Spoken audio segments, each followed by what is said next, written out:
नमस्ते and welcome to this exciting episode of Saithology debunking mythology. Saithology के इस episode में आपका बहुत बहुत स्वागत है।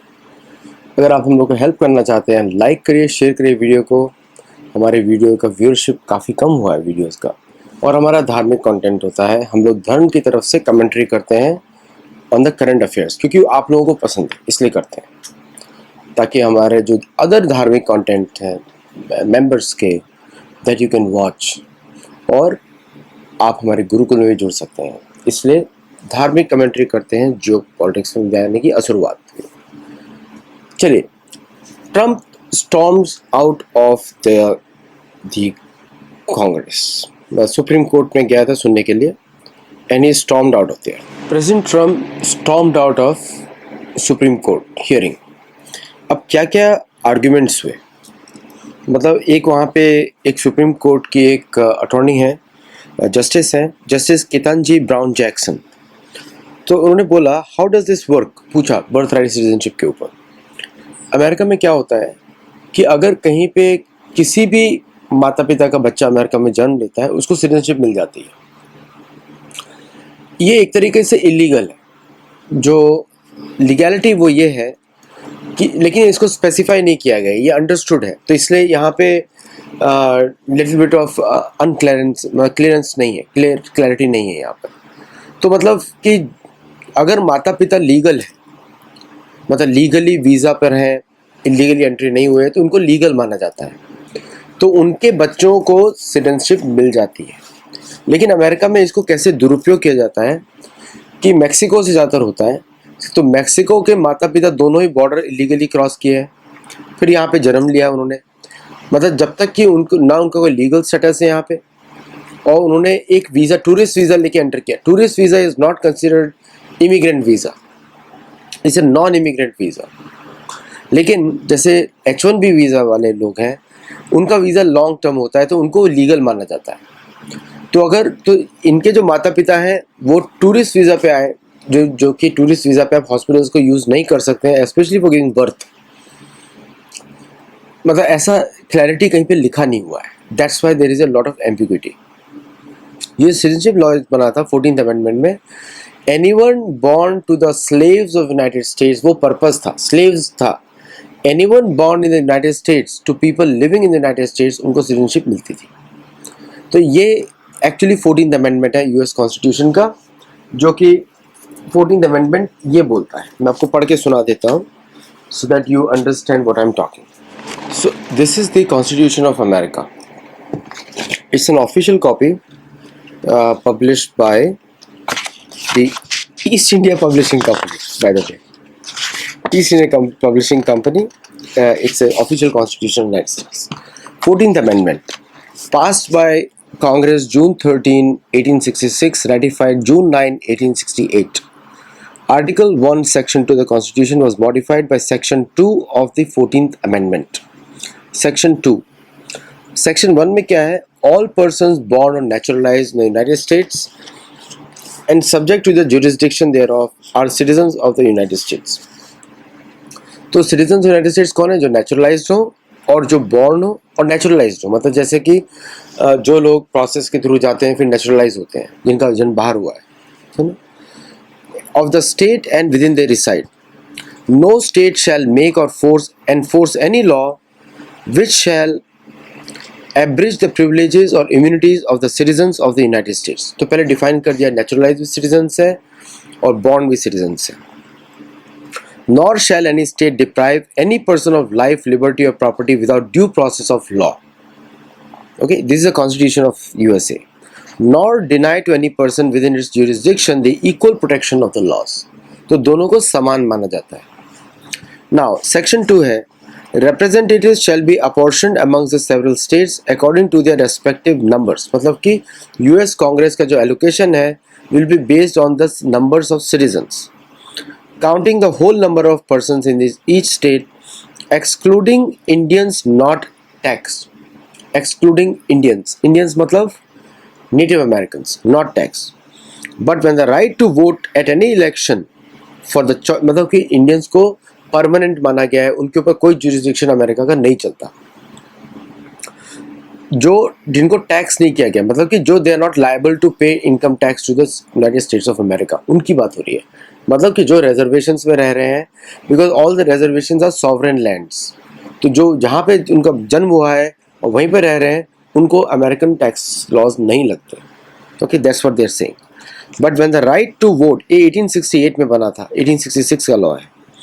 But when the right to vote at any election or the choice of electors of the President and Vice President of the United States, representatives in the Congress, the executive and judicial officers of a state, or the members of legislature thereof is denied to any of the male inhabitants of such state being 21 years of age, मतलब कि उनको 21 साल की as होनी चाहिए जो vote कर सकते हैं। Being 21 years of age and the citizens of the United States or in any way abridged except for participation in rebellion or other crime, the basis of representation they reduce in the proportion which the number of such male citizens should bear. Only male citizens, not female, क्योंकि उस समय पे females were not allowed to vote. Okay, 1868 में females were not allowed to vote. 1918 इसके बाद उनको vote करने का उनको इजाज़त मिला था। फिर सेक्शन 3 है, no person shall be a senator or representative in Congress or elector of president or vice president who having previously taken an oath or and as an officer of United States or any state legislature or executive to support the Constitution shall have engaged in insurrection or rebellion against the same. उस समय conditions were like that. ये जो था civil war का भी period था, सब हो रहा था। So this is the 14th amendment. Okay, बड़ा क्लियर है, तो बड़ा क्लियर। अब इस पे आर्ग्यूमेंट्स देखते हैं कि ट्रम्प क्यों बाहर भाग गए। तो if you look at that, तो केतनजी ब्राउन जैक्सन ने पूछते हैं, how does this work? Are you suggesting that when a baby is born people have to have documents determining a newborn child is a citizen of the United States? Are we bringing in pregnant women for depositions? ऐसा होना चाहिए। बहुत corruption होता है San Diego में, hospitals में। Mexican citizens जो होते हैं, जिन्होंने यहाँ पे कभी रहे ही नहीं, वो सिर्फ वीज़ा पे इशू करते हैं, बच्चों को इधर पैदा करके निकल जाते हैं। ये बहुत करप्शन चलता है सैन डिएगो में, तो मैं खुद ही देख चुका हूँ, और बाकी जगह चलता होगा, बाकी स्टेट्स में भी ऐसे ही चलता होगा। और उसमें सारा पैसा स्टेट का होता है। सो Jackson pressed the government's lawyer on the practical implications of restricting automatic citizenship under the 14th Amendment for US born children. So फिर इसमें बाकी आर्ग्यूमेंट्स हुए। तो I walked into morning thinking that there was essentially no chance for the Trump administration. काफ़ी week है Trump का argument. और क्योंकि सबसे पहले इलीगल, तो अच्छा, ट्रम्प के लॉयर ने भी बोला नेटिव अमेरिकन को सिटीजन्स है कि नहीं है, बोलता I don't know. Solicitor general बोलते आई डोंट नो। जिनके ऊपर लॉज ही नहीं लगते, ये लिखा हुआ है, उनके ऊपर आप कैसे लगाएंगे law?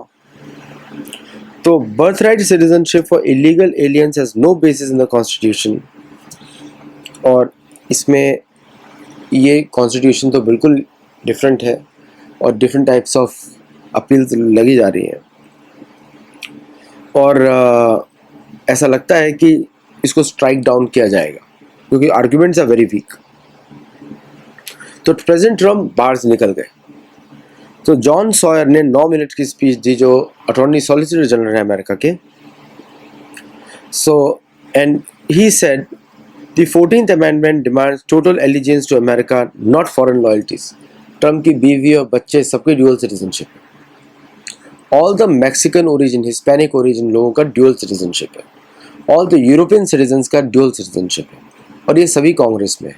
In fact every single Anglo Saxon और सैक्सन जो लेजिस्लेटर है वेदर इन द कांग्रेस और द स्टेट, उसको बाय डिफॉल्ट ड्यूअल सिटीजनशिप है, चाहे उसने ली हो या ना ली हो। By default they can go back to Europe.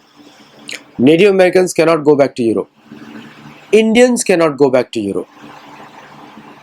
India. हमारा भी जब पासपोर्ट मिलता है, we have only one passport, American passport. Indian Americans have only one passport. उनका एक ही पासपोर्ट होता है। OCI कार्ड भी आपको जो मिलता है भारत से, that is just like a visa. उसमें आपको आपका ओरिजिनल अमेरिकन पासपोर्ट दिखाना पड़ता है। इनफैक्ट एयरपोर्ट्स पे भी OCI कार्ड पे वेरिफिकेशन नहीं होता है, you have to show the foreign document. जो CISF को इंस्ट्रक्शंस होते हैं, तो हम लोगों को वहाँ का पासपोर्ट दिखाना पड़ता है या कोई ID दिखानी पड़ती है। इनफैक्ट इंडिया में ओनली पासपोर्ट आइडेंटिटी चलती है। तो सॉयर ने बोला कि 14th amendment demands death blow to deep state's anchor baby scam. जो कैथोलिक चर्च है वही डीप स्टेट की बात कर रहे हैं। For Protestant Catholic church deep state होता है, for Catholics Protestant deep church होता है। दोनों के डीप स्टेट की डेफिनेशन बदलती रहती है। तो ये बोल रहा है कि death blow to deep state long decades long anchor baby scam. Nearly जितने भी मैक्सिकन या हिस्पैनिक इमिग्रेंट्स हैं, ज़्यादा से ज़्यादा, नॉट ऑल, वो सारे एंकर बेबीज हैं। उनके माता पिता कहाँ से आए थे। और यूरोपियंस के लिए भी ऐसा ही है। जितने भी यूरोपियंस आए थे कौन सा परमिशन लेकर आए थे भाई? सेटलर के परमिशन पे बने थे। तो उनके ऊपर भी सेम डेफिनेशन लगती है कि वो सारे भी इलीगल हो गए बाय लॉ। ये ट्रम्प स्वयं आर्ग्यूमेंट दे रहे हैं। ट्रम्प के आर्ग्यूमेंट से ट्रम्प बात सुन रहे हैं। पहली बार इतिहास में अमेरिका के प्रेसिडेंट सुप्रीम कोर्ट की हियरिंग में गए और Trump is in full war mode. अब लग रहा है कि अब लड़ाई होगी, भयंकर तरीके से लड़ाई होगी। Now coming back to some other arguments. तो supreme court justice Amy Coney बोलती हैं, एमी कॉनी बैरेट बोलती है, she is very sceptical of ending birthright citizenship for illegal immigrants. I can imagine it being messy. What if you don't know who the parents are. सही बात है, parents मालूम नहीं।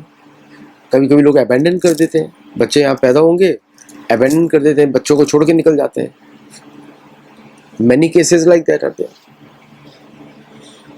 और फिर उसके बाद ये कोट करते हैं ट्रम्प वर्सेस बारबरा।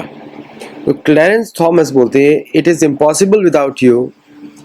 और फिर उसके बाद जो है न्यू बॉर्न तो काफ़ी, जो कैथन जी ब्राउन है वो बोल रही है कि newborn children of illegals would have allegiance to the US even if their parents are illegal aliens। बिल्कुल सही बात है, लॉजिकल बात है, खराब बात नहीं है। तो दिस इज द एपिसोड। अभी इसके बाद उन्होंने कल ही ट्रम्प ने, अभी एक्चुअली ईरान वॉर का भी अपडेट आने वाला है। मेरे हिसाब से अमेरिका वहाँ से विड्रॉ करेगा, लेकिन अभी आज उन्होंने इस्फहान बेस पे वापस उन्होंने बहुत बड़ा अटैक किया है, बहुत बड़ा। तो अभी आज उनका अनाउंसमेंट जो होने वाला है। कल ऑस्ट्रेलियन प्राइम मिनिस्टर ने किया था और ऑस्ट्रेलियन प्राइम मिनिस्टर ने बोला था कि Australian should cut down their expenses on gas and other places. Cycle भी चला सकते हैं, ऑस्ट्रेलियन प्राइम मिनिस्टर ने बोला। ब्रिटिश प्राइम मिनिस्टर ने का एक न्यूज़ आया था कि उन्होंने रिज़ाइन कर दिया है for calling for general elections. पर आज उन्होंने एक जो मेजर अनाउंसमेंट की है, join back the Brexit, join back the Europe, क्योंकि उनको पता लग गया अमेरिका के साथ कोई फ्यूचर है नहीं, अनसर्टेन फ्यूचर है अमेरिका का। मतलब कि ब्रिटेन को वो मालूम है जो किसी को मालूम नहीं है। किंग चार्ल्स की मीटिंग आने होने वाली है टू US, और ये काफ़ी इंटरेस्टिंग है क्योंकि वो इस समय आ रहे हैं जहाँ पर अमेरिका में इलेक्टोरल अनसर्टेनिटी है। क्या UK वापस अपना क्लेम डालेगा? क्योंकि UK ने गिव अप नहीं किया है USA के ऊपर, उसको कॉलोनी मानता है, वो कॉलोनी पे वापस क्लेम करेगा, विल हैव टू सी। लेकिन वो विजिट काफ़ी इंपॉर्टेंट है, it is a state visit, so American state will be hosting him. और ट्रम्प की तो वाइफ भी लीगल इमिग्रेंट है, और ट्रम्प के बच्चे का ड्यूअल सिटीजनशिप है, Slovenia and USA, Barron Trump का। तो अगर ये उस पर क्या इफेक्ट पड़ेगा किसी को पता नहीं है। ओके, और आज जो है ईरान वॉर पे अपडेट है। मेरे हिसाब से अमेरिका का एक और एयरक्राफ्ट कैरियर गया है। Some 8 Warthogs have landed in UK and other places, including hidden landings। तो मतलब लैंड वॉर का पूरा प्लान है अमेरिका का। दे आर लोडिंग अप, और इजराइल और ईरान भी they are loading up. Iran knows कि there is no peace talk. उन्होंने आज स्टेटमेंट भी रिलीज़ किया है, पर्शियन ने। उनका स्टेटमेंट भी आया to the American people that they didn't cause the war.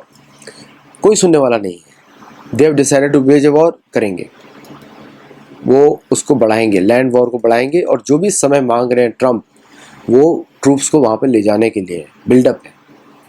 तो ये आपको एंग्लो सैक्सन का माइंडसेट भी पता होना चाहिए। मैं आपको बहुत सारे शोज़ में बता भी चुका हूँ। कि अगर जिस दिन उनका मन आएगा, जिस दिन उसका मूड होगा, if they have to bring down India with a war, वो करेंगे, चाहे कोई भी देश हो उस पर करेंगे।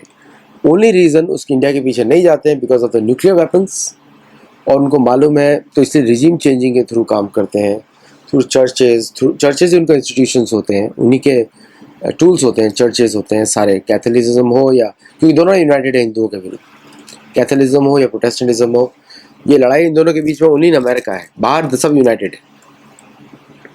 तो वो करेंगे, जब मर्जी आया करेंगे। लोग ऐसा मुझे बोलते हैं कि नहीं ऐसा तो पॉसिबल नहीं। आप समझ नहीं रहे हैं इन लोगों को। तो भारत का एडवांटेज क्या है? बहुत बड़ी पॉपुलेशन है, बहुत बड़ी सेना है, and they are well equipped और वेल प्लान्ड, वेल ऑर्गेनाइज्ड। ये भारत का प्लस पॉइंट्स है, प्लस न्यूक्लियर वेपन्स हैं, प्लस न्यूक्लियर ट्रायड है।